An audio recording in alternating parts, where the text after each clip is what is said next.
warmly welcome everybody. I'm Cinnamon Dornside. I'm the Executive Director of the Foreign Policy Institute at SAIS, and it's my distinct pleasure to welcome all of you today as we delve into Qatar's evolving role as a mediator in the complex landscape that is our Middle East. The significance of today's discussion resonates all the more deeply as the Middle East navigates a tumultuous period marked by escalating tensions and persistent conflicts. In this increasingly perilous landscape, Qatar stands prominently engaged in the collective efforts towards stability. It is against this backdrop that we are honored to welcome Dr. Majed Al-Ansari, advisor to the Prime Minister and Minister of Foreign Affairs, and the official spokesperson to the Ministry of Foreign Affairs of the State of Qatar, to share his insights on this crucial topic. Guiding our discussion today will be the highly accomplished Hafed Al-Ghwell, who is a senior fellow at the Foreign Policy Institute, and Hafed's profound knowledge of the region and his insightful analyses have graced numerous FPI events, and his expertise in navigating the complex geopolitical landscape makes him the ideal moderator for this nuanced conversation. As we embark on today's intellectual journey, exploring Qatar's diplomatic prowess, let us do so with an awareness of the FPI's own rich history and ongoing endeavors. Together, we bear witness to a legacy dedicated to addressing the complexities and challenges of international affairs, reinforcing the FPI's role in shaping the future of global diplomacy and our mission to advance practically oriented research and discussions about foreign policy. We seek practical answers to real-world problems, and I think that our discussion today is going to be an illustration of that. Over the years, we've hosted influential forums like the Washington Roundtables, bringing together policymakers, scholars, and practitioners to address critical global issues. Our dedication to the Middle East extends beyond forums, and initiatives like the Center for Transatlantic Relations, fostering critical dialogue and cooperation between the United States and Europe on regional issues, and the Middle East program, offering dedicated platforms for research and analysis. FPI's unwavering commitment to advancing knowledge and addressing the complexity of international affairs, including the evolving role of Qatar in the Middle East, reinforces our indispensable role in the shaping of future diplomacy and global relations. Without further ado, let us commence this scholarly exploration. And I now hand this over to Senior Fellow Hafed Al-Ghwell for his welcome remarks and the introduction of our distinguished guest speaker, Dr. Majed Al-Ansari. We anticipate a dialogue that will significantly contribute to our understanding of regional dynamics and Qatar's potential contribution towards fostering peace and stability. Thank you for being part of this important dialogue. Thank you very much, Ambassador. Hello, everybody. Thank you so much for being here. We have also some audience online, which expands our audience reach. This is an important event, I think, especially during this time where Qatar has been playing a pivotal role in mediating some of the most difficult conflicts in the region.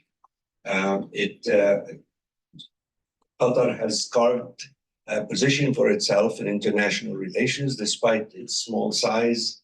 It is now the go-to mediator for very complex issues. Afghanistan, the role that Qatar played in bringing a resolution in Afghanistan and direct negotiation between the United States government and even the Taliban, which is something that we never thought can be possible 20 years ago. Qatar also mediated conflicts in Chad, and now you see the name of Qatar and news on Hamas and Israel conflict.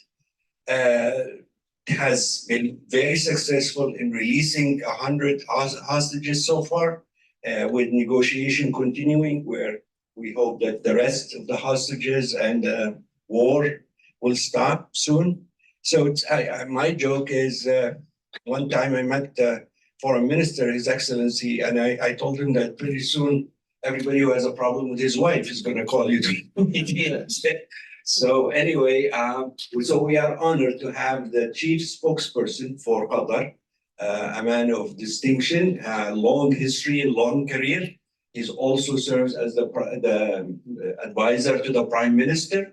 He's very much involved in all of these issues that Qatar is taking on. Dr. Majed Al-Ansari, it's really an honor to have you here. Thank you. I'm glad that our students will have a chance to discuss these issues with you directly and understand the position of Qatar in this complex region. So the program is very simple.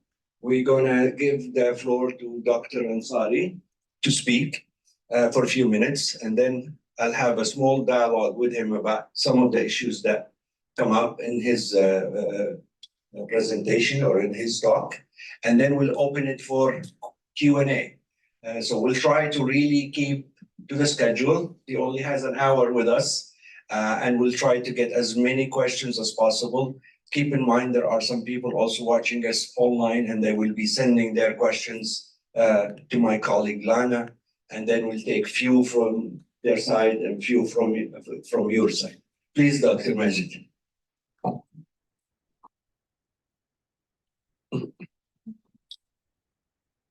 Thank you very much, Professor. Let me, on behalf of my government, decline any mediation attempt of any kind of marital disputes you might have. I'm very happy to be here today. As Dr. Hafed stated, I come from academia, and it's always good to be back speaking in front of fellow academics and students, because this is where I feel most comfortable and where I feel at home. And although I am now forced to represent my government in speaking, I also like to think of myself as an intellectual who has his own thoughts. And as we are speaking, in this format, I would like to mix the two and apologize if that happens sometimes, speaking as an intellectual and speaking as a spokesperson for my government. I'd like just to begin for a few minutes, if you allow me, Dr. Hafed, with explaining the context of Qatari mediation. Because obviously and understandably, the question of why the hell is Qatar involved in every conflict in the world, the small, annoying little country that keeps popping up whenever there's a conflict around the world. So I just, would like to give you some color over where this started. In the middle of the 1990s, we were facing an existential threat in Qatar regionally. And there was a question of how to maintain our national security. And the answer to that is threefold. The then decision makers decided on these three things. One is we needed an economic model that would support and sustain the prosperity of our people. And this is why we opted to explore LNG, and we became one of the biggest producers internationally of LNG. Two is we needed international alliances that would help protect us against the instability in the region. And this is why we decided to hedge strategically with the United States and allied ourselves with the United States in the multifaceted relationship. And three, we needed to be relevant in the international community. We're too small to be noticed. The population of Qatar now is 3 million. Those of them who are Qatari are 340,000. So probably 20 block radius in New York, for example, right? Or even less than that. So how do you make a country, a state, a member of the international community with that small population, that small size, relevant in the international community? You become a peace facilitator. How do you succeed as a peace facilitator? You do things that others won't. And that meant talking to the people in the doghouse, in the international community's doghouse. That meant paying a dividend into peace facilitation, and not only just sending you mediators idly. And that meant taking a high risk, high gain, initiative when it comes to mediation. In 2006, we were visited at the time by Council SAIS. And if you remember, of course, what happened in 2006, that there was an election, Palestinian territories, and Hamas won those elections, and the United States, amongst others, and the international community decided to disengage with the Palestinian Authority. Then Hamas controlled Palestinian Authority. At this moment, the United States reached out to Qatar and said, listen, can you help open a channel of communication with Qatar? I was at the time a low-level employee in the Ministry of Foreign Affairs, and I remember the discussions at the time were, this will be very difficult in the future if we decide to do that. But the next question was, who else would do their job in the region? And the answer was that nobody else would touch this with a 10-foot pole. And therefore, we decided to take on the mantle of mediation between both sides. Countless mediations took place since then. In 2012, we were faced with a predicament when Hamas decided there was a fallout between Hamas and Iran over the situation in Syria, and they decided to leave Damascus, and they had one choice, one place where they can go to, which was Tehran.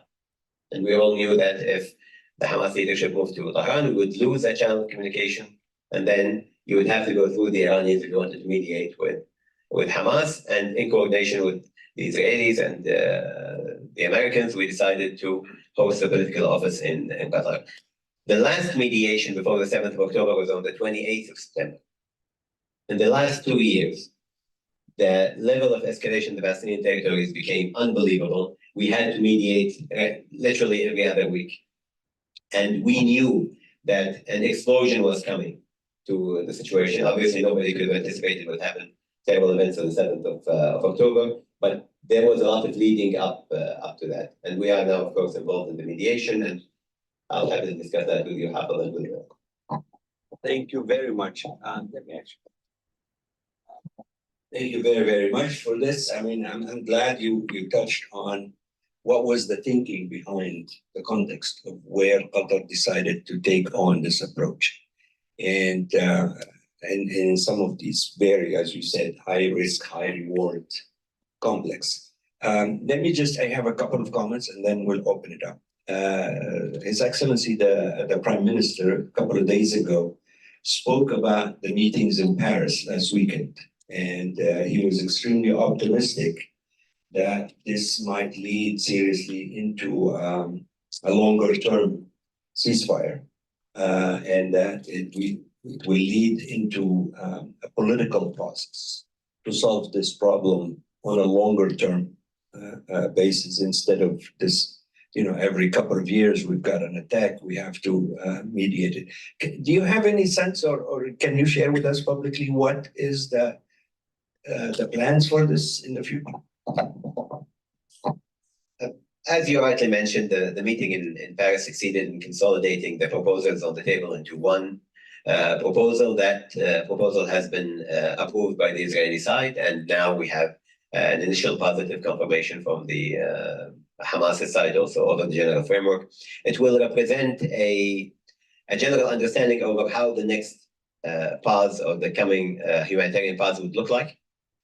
It does not include a lot of the details that still need to be discussed, but we are optimistic that we are now at a point where it has eluded us for about 2 months now to get to a point where both sides agree on the principles of how the pause is going to look like. There's still a very tough road in front of us, but we are optimistic because both sides now have agreed to the premise that would lead to a next pause. We're hopeful that in the next couple of weeks, we'd be able to share good news about that. But as I said, it's a fluid situation, very complicated, but we remain hopeful. That's welcome news. I hope it happens very quickly to eliminate any more bloodshed. One last question, and I'll jump in during the discussion. But there are a number of very critical conflicts in the region, and in my perspective, many of them share the ground of the problem. I mean, many of them, like Sudan, like Libya, are very serious conflicts. They're still ongoing. I know that Qatar has really a serious interest in both countries, not necessarily any economic or political interest, but humanitarian interest, and because of the long history, the shared culture, and all of that. Do you see in the future any chance for these conflicts like Sudan and Libya to be taken up by Qatar? You know, one of the saddest realities of our region that the number of stable states in the region are in the minority, as opposed to failed states and failing states. And every year we get an addition or two to the list of those states facing such challenges. Situation in Libya, situation in Egypt, in Yemen, in Lebanon, all around the region, to be honest, is indicative of an imminent collapse. What is happening in Africa, in the Sahel, and in the Horn is very alarming, and all of that has a bearing on international security, but obviously on the Middle East. We have been supporting the mediation undertaken by our partners in Saudi Arabia and the United States over Sudan. We have been heavily engaged in Libya with the UN process over there, and we are hopeful to see results coming up. But obviously, I mean, I don't want to be the pessimist in the room, which usually I end up being. But the situation overall in the region is being diluted because of the current war. The efforts, the energy, the resources being put into conflicts in Libya, in Sudan, in Lebanon are being diminished by the need to focus on the situation in Gaza. So it's even for these contexts that we need to push harder to the end of war. We are working on mediations, or in other locations like between Venezuela and the United States, between still with our engagement in Afghanistan, and of course the ongoing deal between Iran and the United States, and the reunification of Ukrainian children with their families. All of this is happening at the same time, and it's just testimony to the situation we're living in the world today. Yes, I mean, my concern is because I'm paying a lot of attention to the growing power of non-state actors, and they seem to be multiplying every day. And in the region, when you have the states that are really weak, and the emergence of these non-state actors, whether ideological based or even criminal organizations, that became even stronger than the state. If nothing happens, it's going to be a very sad future indeed. And plus, I'm also pessimistic most of the time, and I always say that the pessimist is basically a more experienced optimist. So it's a matter of experience. Any questions from the audience here, please? Yes, please. Let's start with our distinguished Professor Dan, who also was with me in Qatar about less than a year ago. So please, Dan. Daniel Serwer, I'm a professor here at SAIS, senior fellow.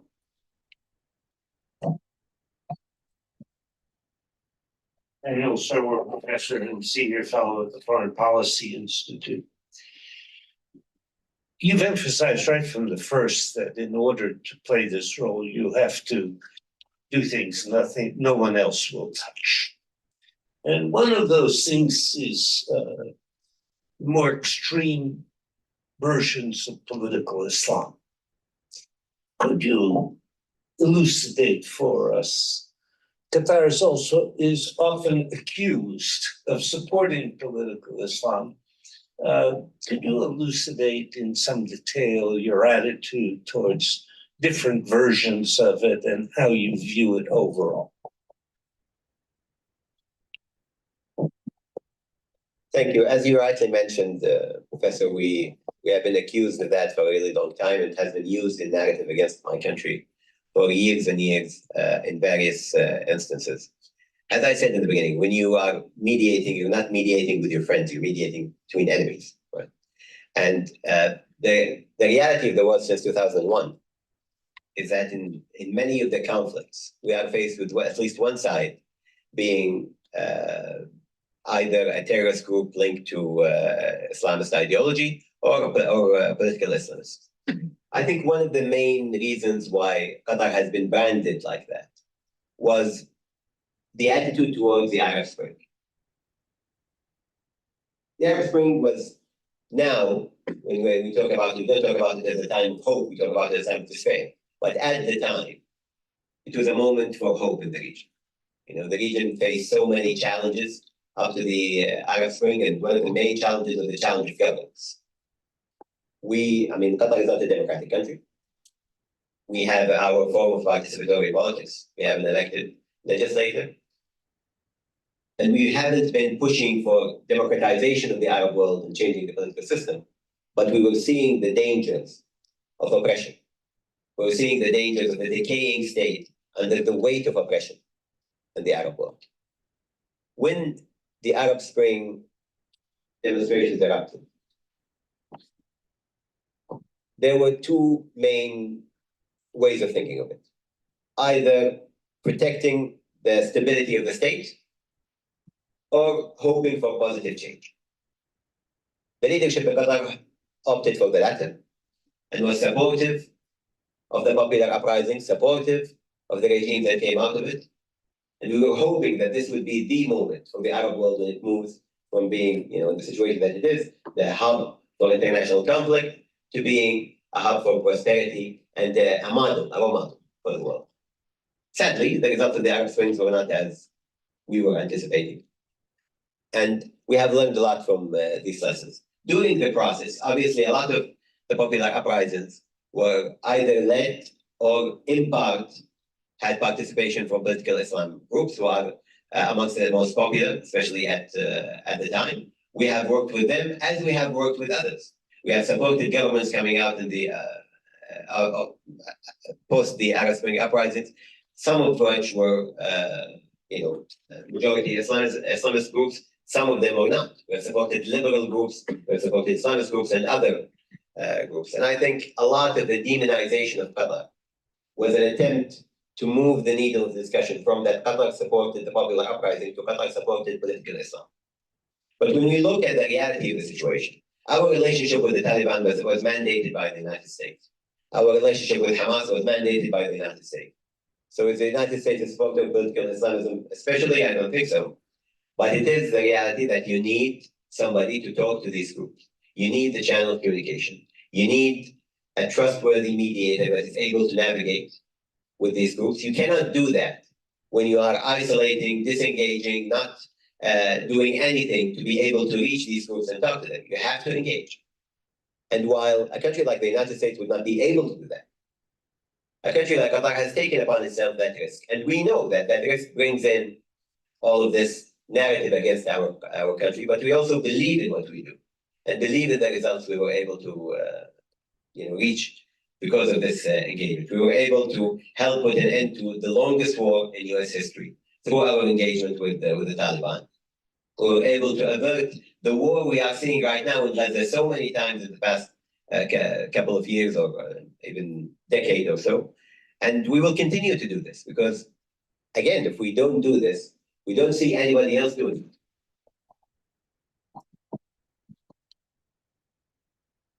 it. Yes, please. There should be another mic. Thank you so much for speaking. Thank you so much for speaking.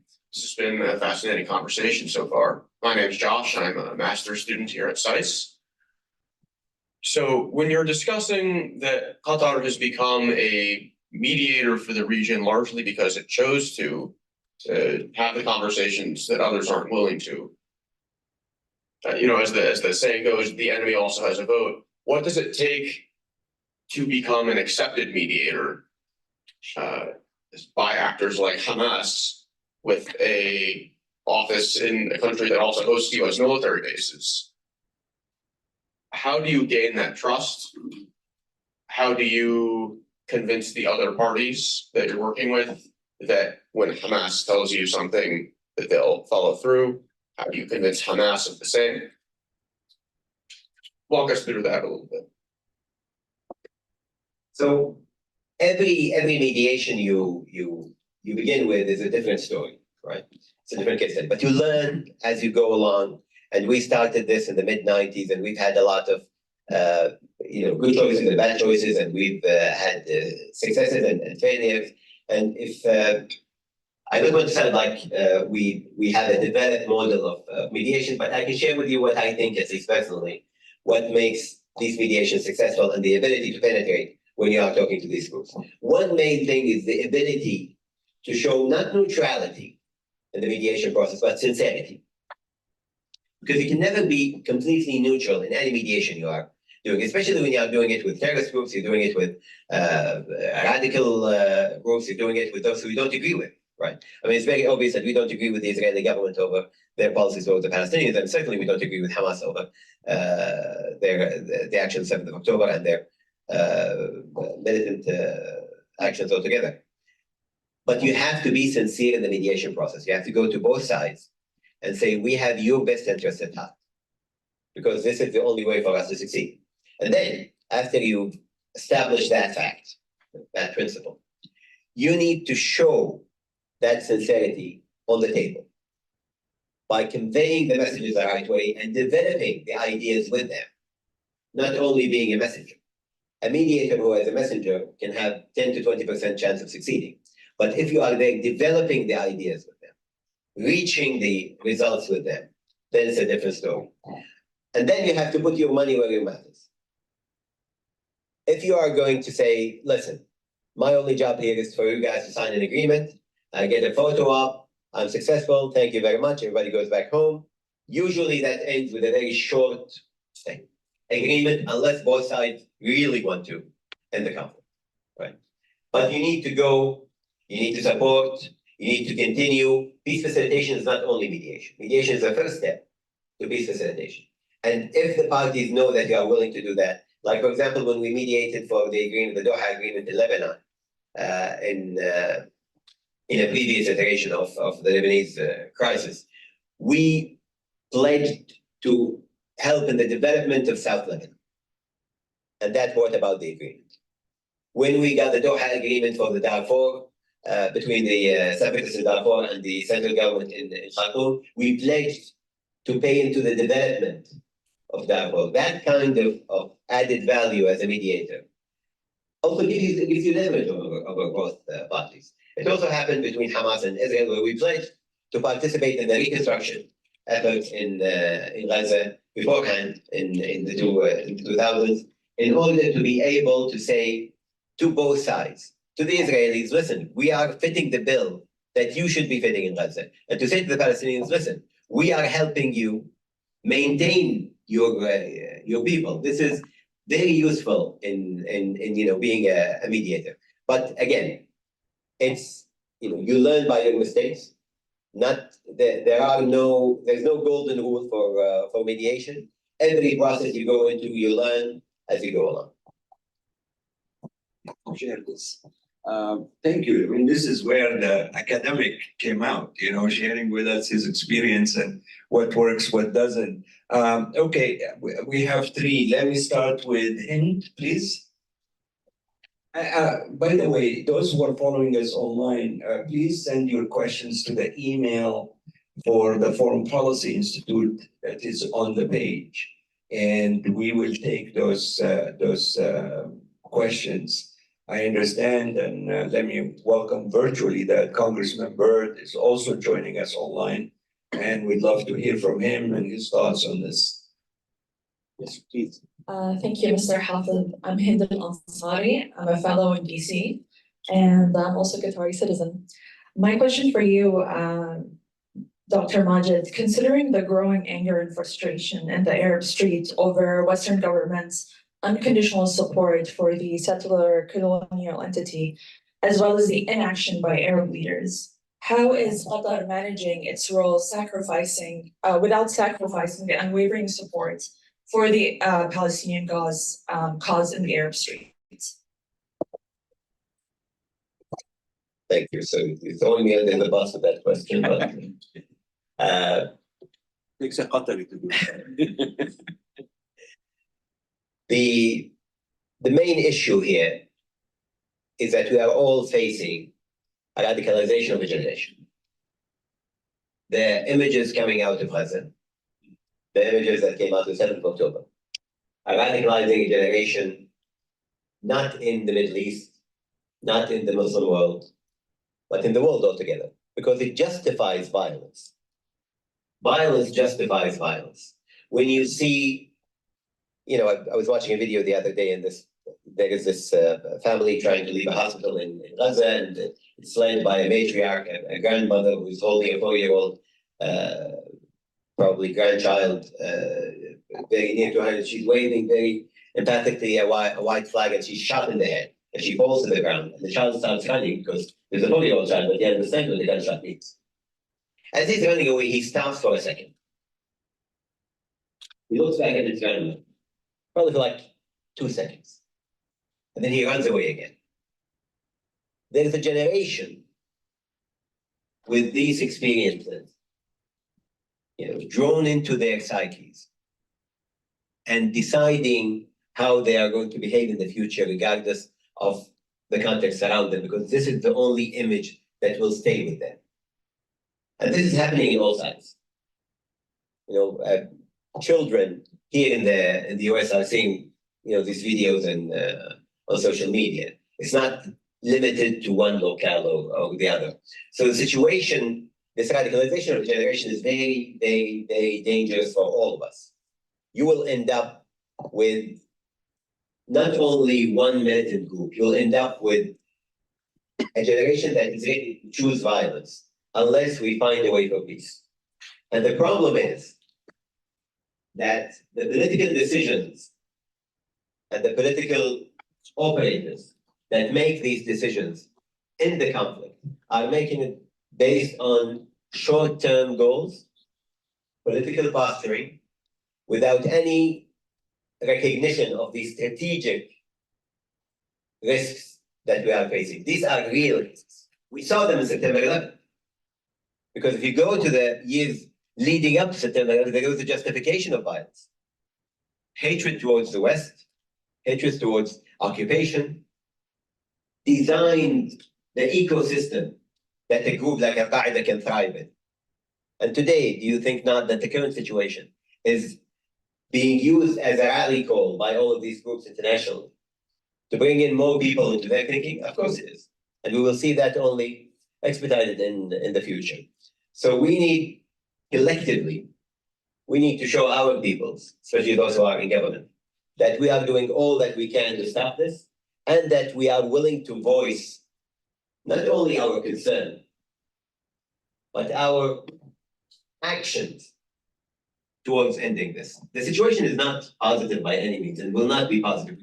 We can't draw a very nice picture of the future we are going to face right now. But these are challenges we need to acknowledge now, and we need to start working towards ending them. Thank you for that. It is, even in my own following of this, the level of violence and the call for violence and hate throughout the region, not only in the Arab region, but that includes even the Islamic world, Africa, elsewhere, is really increasing at alarming levels. That is also fueled, unfortunately, by the international communities and our government here in Washington refusal to stop the war, which basically risks serious discreditation of the United States that sponsor the international order, peace and security around the world, humanitarian law, and all of that. And we have sincerely used that against the Russians, for example, in the Ukraine. But the rest of the world sees us as a failure or failing to do the same when it comes to this conflict. That undermines not only peace in the short term, but undermines the very foundation of the international order.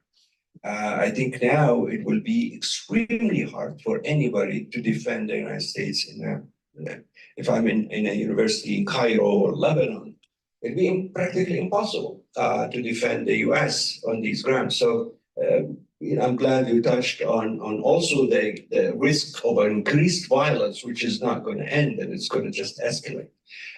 Sir, I saw you raising your hand, am I correct? Two simple questions. I am from Los Hopkins, Lopez from Los Hopkins. what are two specific connections that you would try to find between Islam and Zionism that are against violence that you will use to make your mediation? That's one question.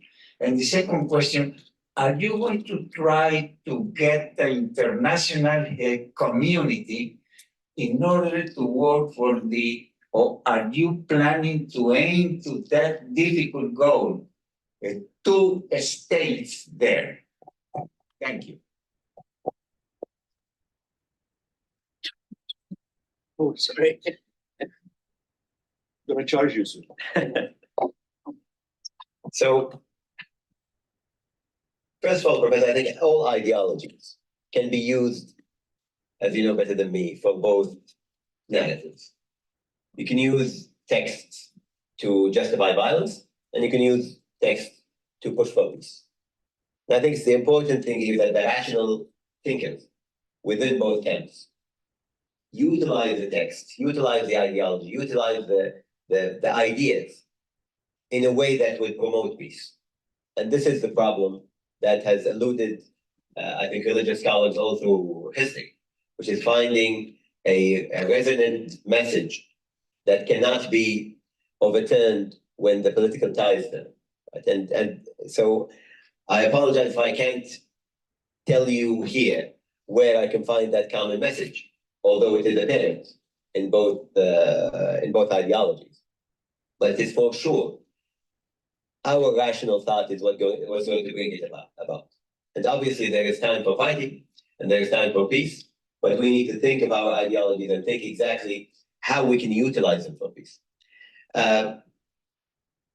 Since 2002, the Arab Peace Initiative was put on the table. The Arab Peace Initiative said a Palestinian state on 1967 borders, living side by side with an Israeli state, normalizing relations between the Arabs and Israel, and ending a conflict that has been there for 7 decades.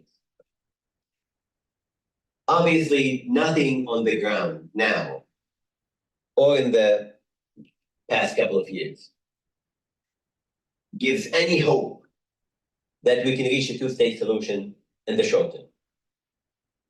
But the main problem of the past couple of years is that we decided collectively to sideline the Palestinian issue.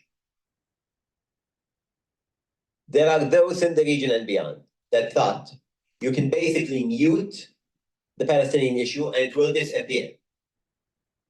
And the Israelis can live in peace, and the region can look beyond this issue, and that's it.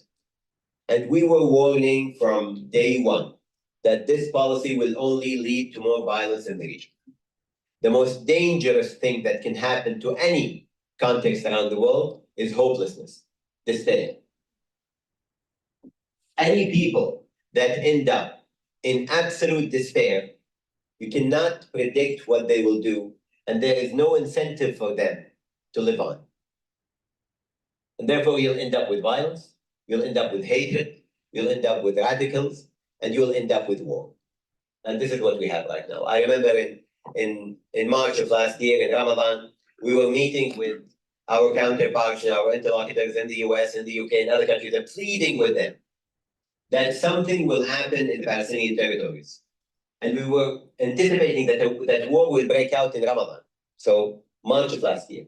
And we went through countless mediations, and we used all the venues we had, and we talked to all of our partners, and all of our partners did all they could in order to avert war.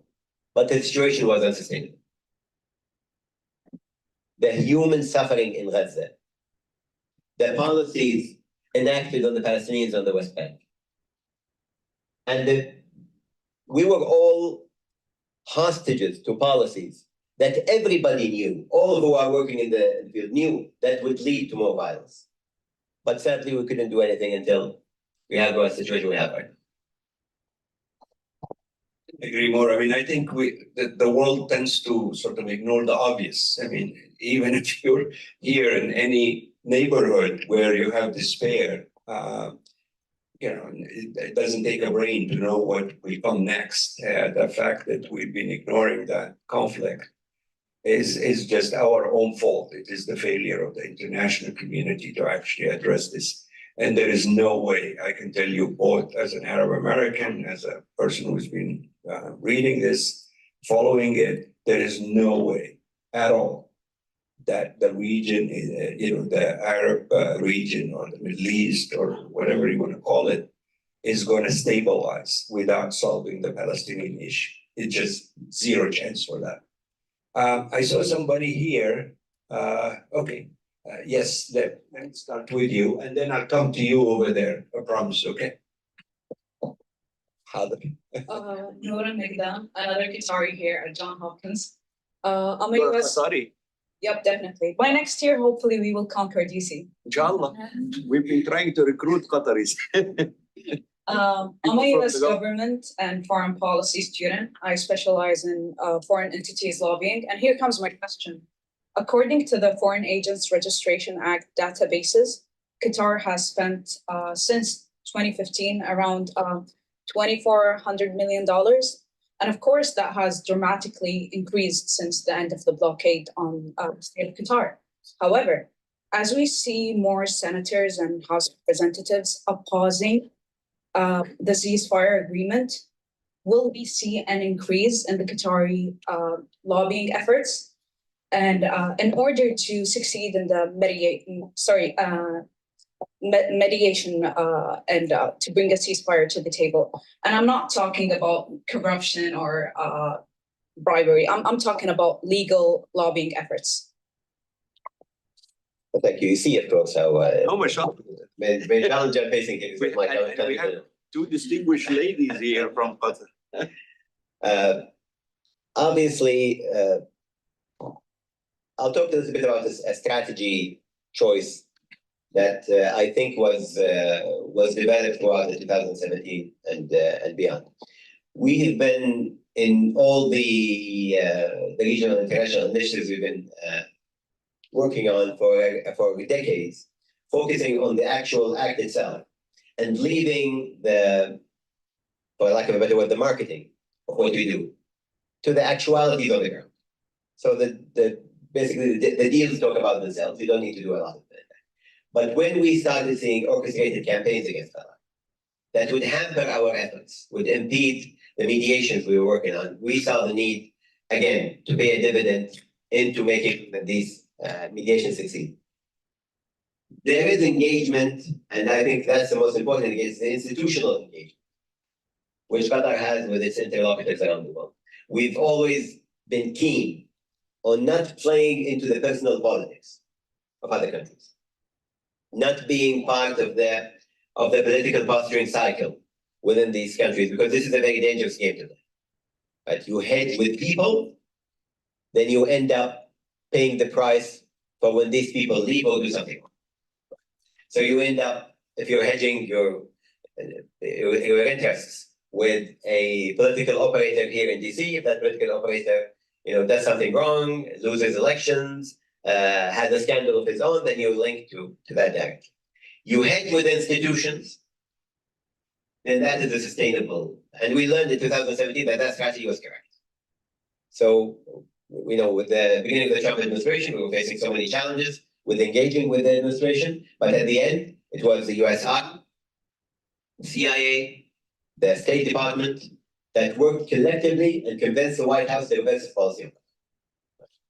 And we have seen that with the Republican administrations, with the Democratic administrations. Political posturing happens throughout the election. There's a Republican White House that is dealing very keenly with us. You see critics from the Democratic Party. It's the nature of democracy, right? It's the nature of democratic. We get entangled into that. But hedging with institutions is always a safer choice. Now, lobbying, this is the capital of lobbying in the world, right? You have more lobbyists than you have speed bumps. Very Syrian American official told me once, without lobbying, American democracy won't be around. It will fail. So it's an essential part of Washington. So obviously you have to be part of that. Obviously we have our lobbying methods. People from the embassy presented here have been doing that for a really long time, and you do that in every country you go to. You lobby for your own interest. We pride ourselves in lobbying above board. most of our lobbying efforts are known to all those who seek information about it, and we very openly talk about it and talk about what we do. And our engagement here, I mean, the Prime Minister spent 3 days in DC, and he's now in New York engaging with think tanks, engaging with academics, engaging with legislators, engaging with interlocutors from the administration in order to secure an understanding of what Qatar is doing and to combat the orchestrated campaigns against our efforts. I won't comment on the amounts and how much we pay and that kind of thing. You know, this is left to the lawyers and It's public knowledge. exactly the public knowledge you can get to. But I hope, because personally I always believe that there's a cost-benefit analysis. I think a lot of state actors that don't understand the DC environment think if you throw more money at it, that will simply help your cause. That's not always the case. You can throw a lot of money, but if the original product is bad, nobody's gonna buy it, right? You can market however you want, but if it doesn't taste good, people will not eat it. My boss in the World Bank used to repeat that. You know, there is lobbying and there is trying to explain your position, right? And I think there is a confusion. Some causes, they just need somebody articulate to explain them to people. People are smart enough. The lobbying part, that can be problematic sometimes. Yes, the two of you over there, and then any questions from online? And yes, any questions from online, Nada? Okay, so please go ahead. Thank you. My name's Elizabeth McBride. I'm a master's student here at SAIS as well. Thank you for speaking with us. I'm going to be in your country in a couple of weeks for Web Summit, actually. So I have a focus on innovation and entrepreneurship, which gives me perhaps an optimistic bent that underlies my next question. And that is, who should oversee the rebuilding of the Gaza Strip? Why don't we take the two questions together, so this way we don't waste time. Hello. Hi, my name is Jefferson. I work for the Afghanistan Assumptions Project. It's up at Tufts University. My question is, as Qatar started developing its mediator role, did it look at any other countries and other cases to develop capacity? And then right now, as Qatar has shown such leadership, are other nations across the world looking to Qatar? And what other nations do you think could also play such a role in the future so that we can have multiple successful mediators across the world?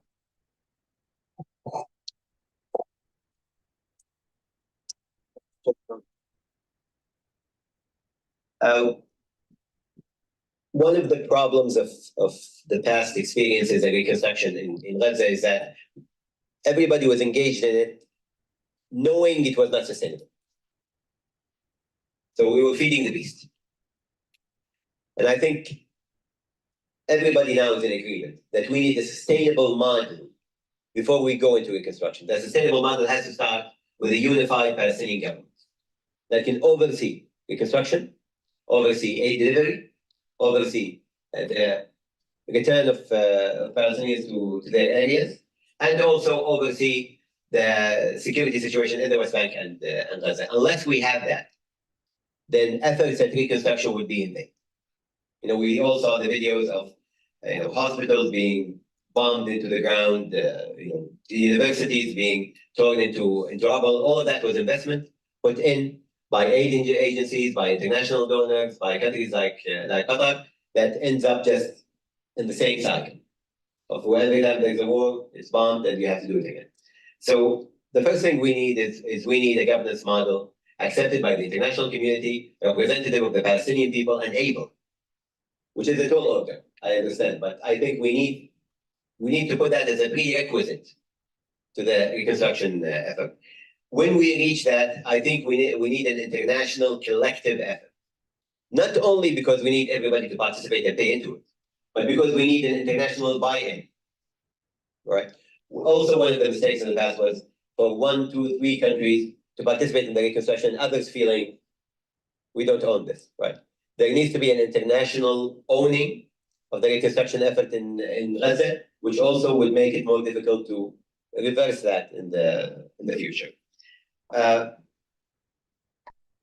I mean, I wasn't in government when they started the mediation efforts in Qatar in the mid-90s. I was still in school trying to figure my way around getting a high school diploma.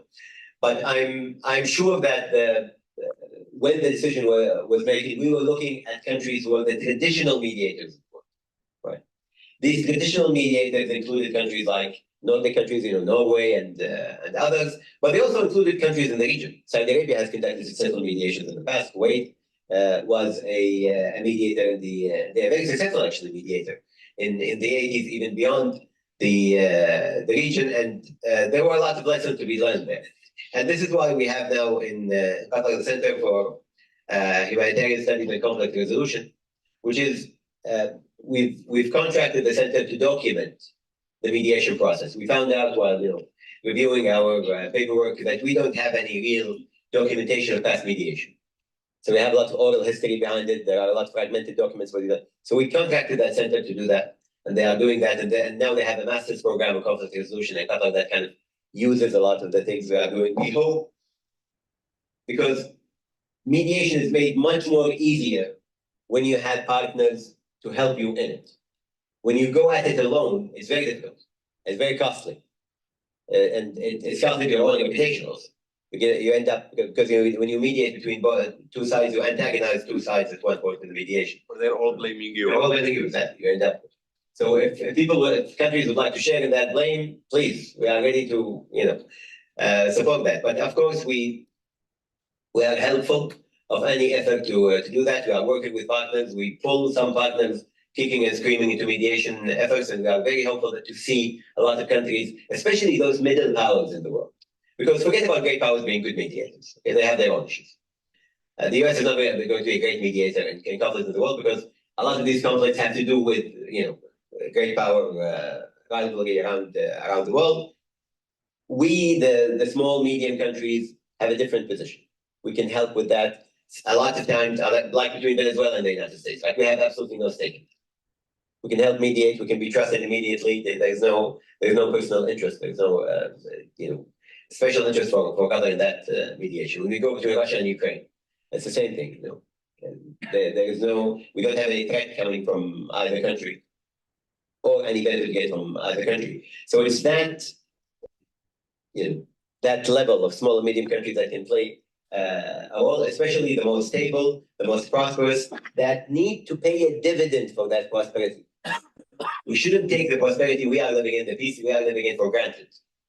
If we don't pay dividend to the international community by protecting that peace and prosperity through facilitating peace, then we are basically just, putting our own prosperity at risk. Yes, sir.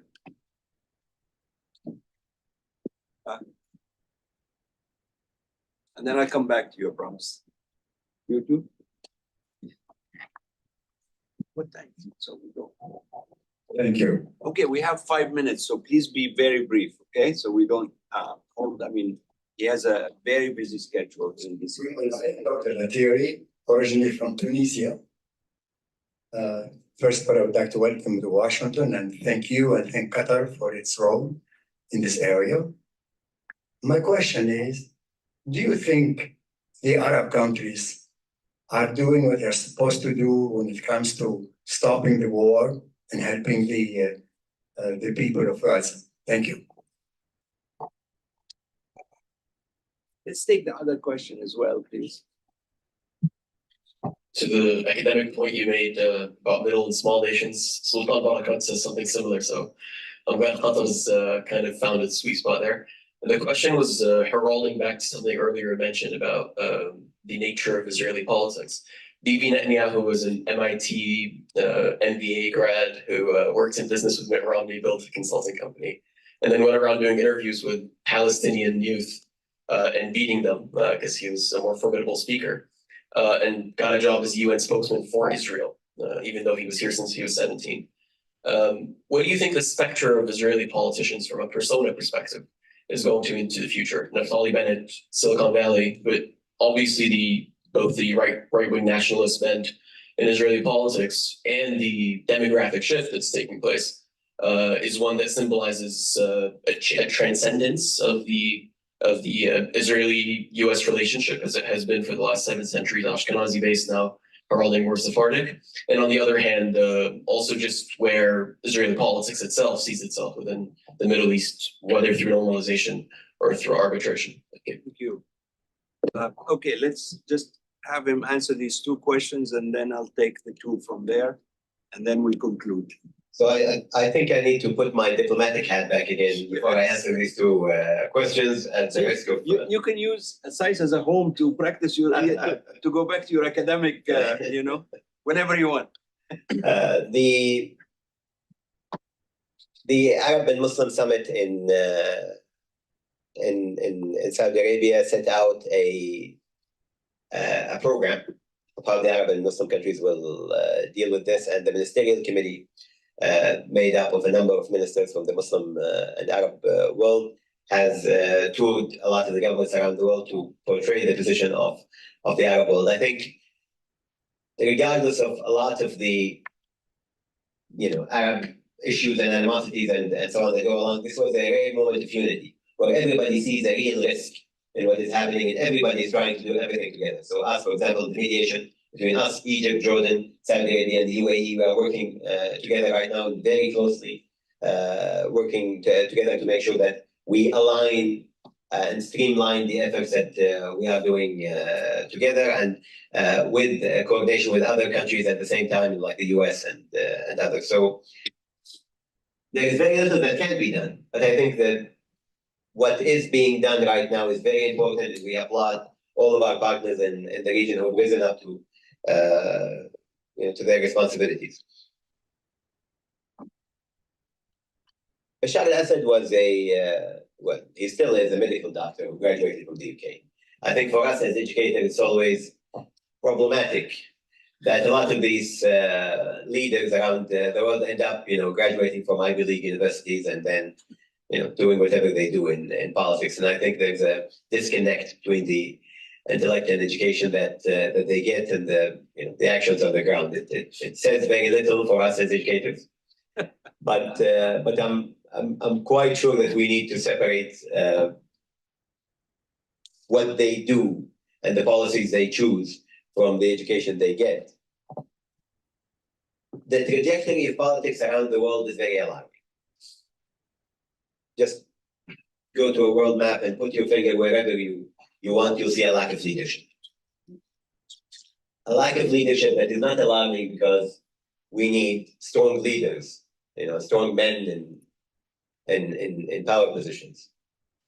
We don't have, there's a great lack in those who are willing to have the difficult discussions and make the difficult decisions beyond political posturing, beyond looking to the next electoral cycle, beyond photo opportunities.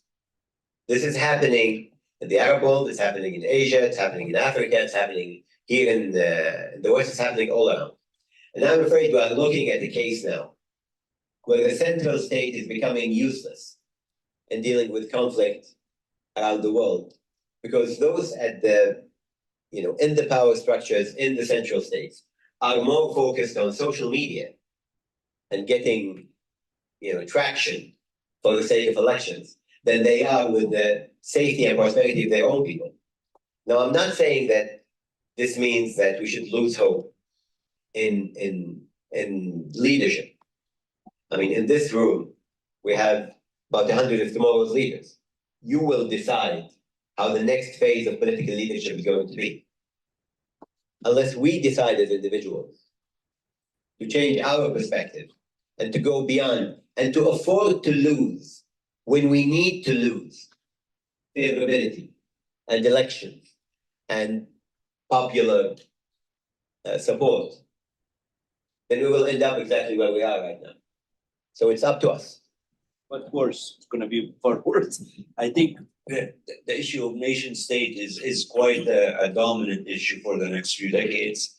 I think the nation state structure is no longer viable in many ways, given that the foundation has changed, has moved. These institutions, also like the World Bank, where I came from, the world they were created for in the 1940s is no longer there, and they're just trying to catch up. And it doesn't happen. The foundation's gone.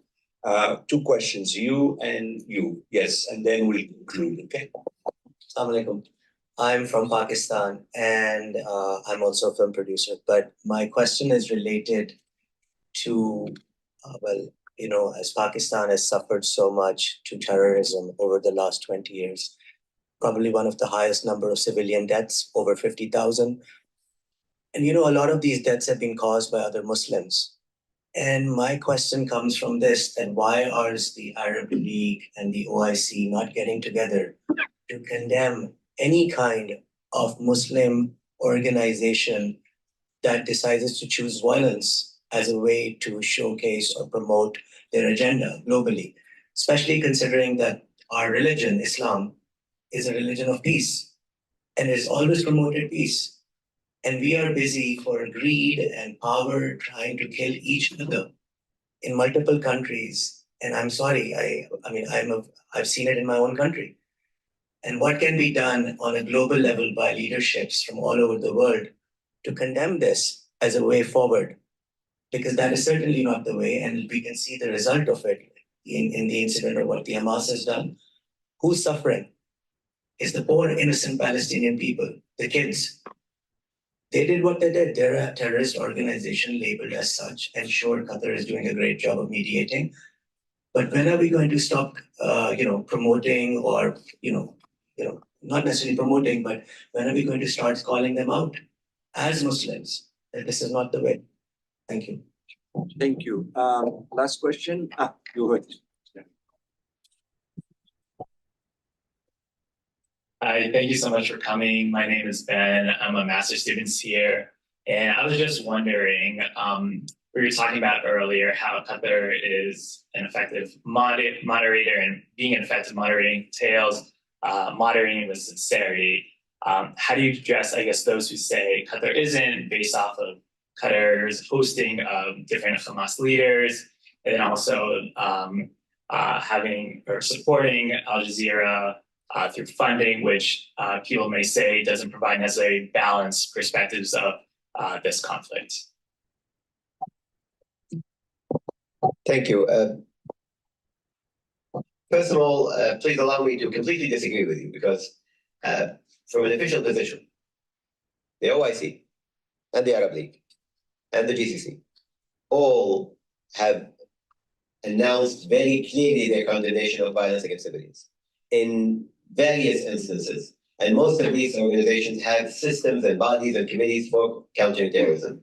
And most of the countries in the Muslim world participate in the coalition against ISIS, for example. Qatar is one of these members. And we have, I can tell you, I'm responsible for strategic communication at MOFA. We have a standing procedure whereby any terrorist attack in the world, we immediately issue condemnation even without going through the system. So the system produces condemnation immediately if there is any kind of terrorist attack. But terrorist is not Muslim.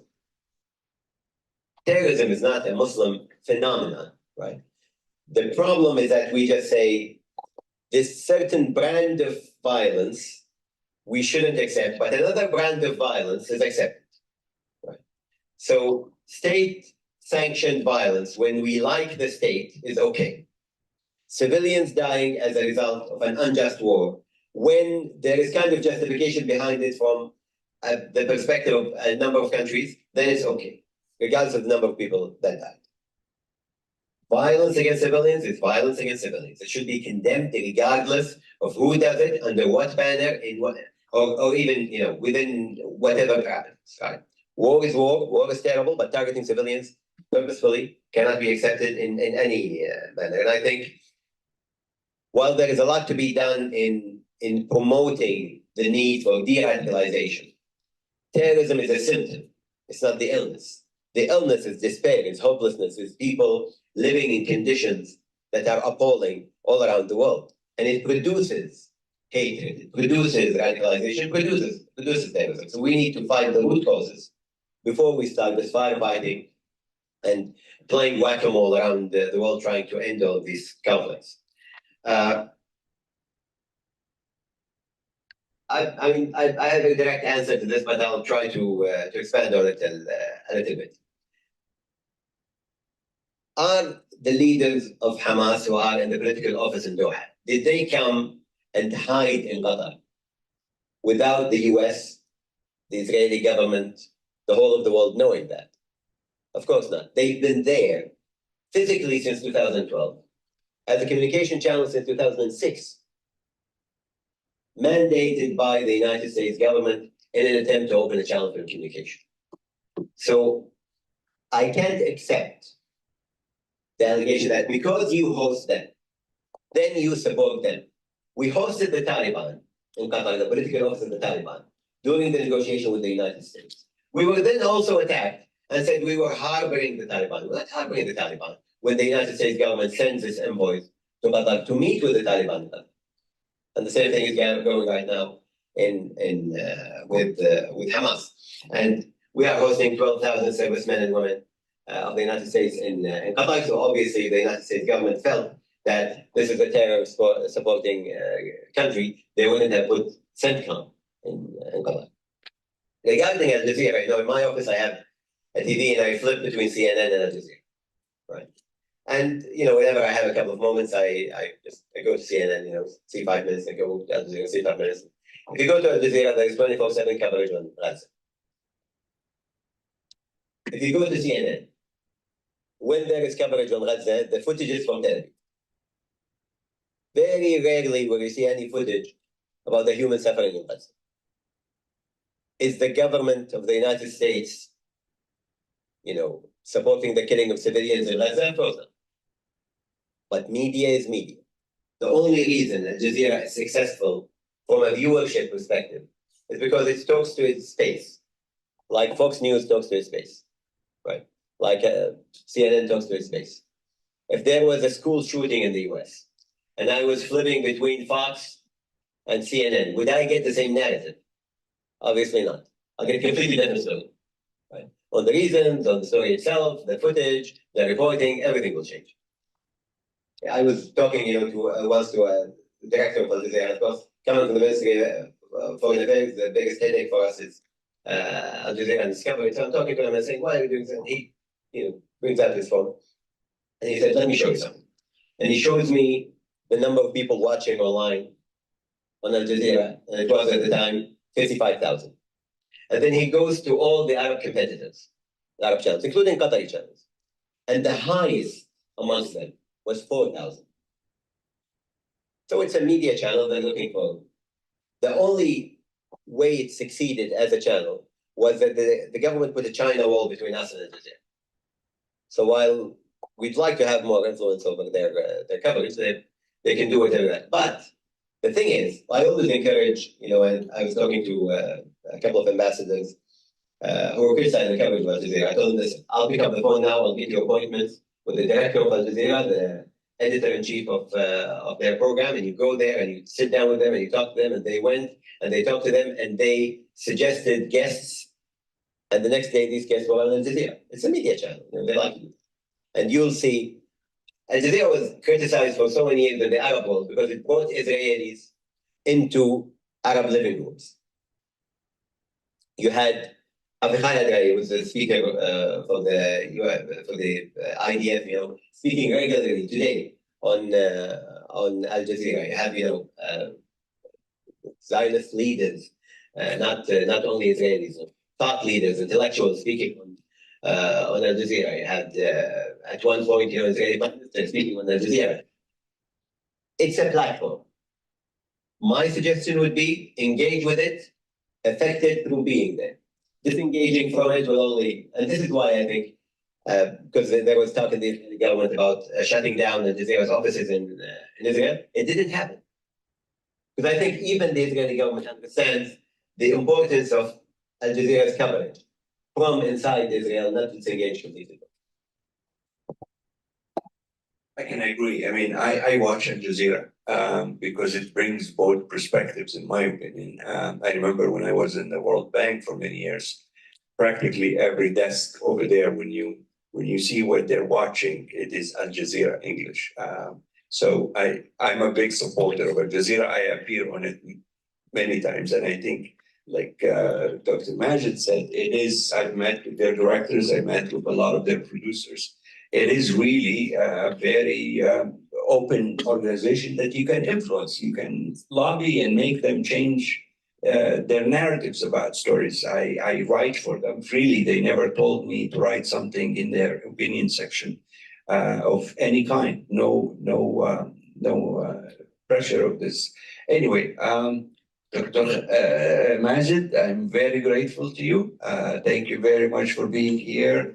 It is a great opportunity for our students, which is actually the mission of SAIS, is to have an academic and also a practitioner. I mean, that's the whole point of SAIS, of the Foreign Policy Institute, is how do we marry academic research, academic narratives with actual practical knowledge. So you are an ideal person to come and speak here to our students. That's what we like.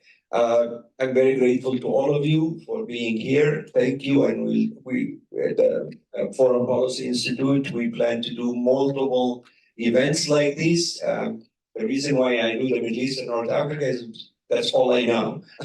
That's my life has been on the Middle East and North Africa. So I try very hard to bring these voices. We had Sheikh Mohammed, the Prime Minister, speak here a couple of years ago. It was COVID, so he engaged with us from his office in Doha. We had the Prime Minister of Libya during the war in Libya was here as well. So I try to bring all of these complex issues. So thank you very much. Thank you to our staff and who did an incredible job to make this happen. Thank you, Cinnamon, for being here, our great director and supporter. The event will be online, so you can watch it. I think it's also going to be on the SAIS page, right, or the Foreign Policy Institute page. So please, watch it if you missed something. And I say this also to the audience outside. Thank you. Glad to that we caught you while you're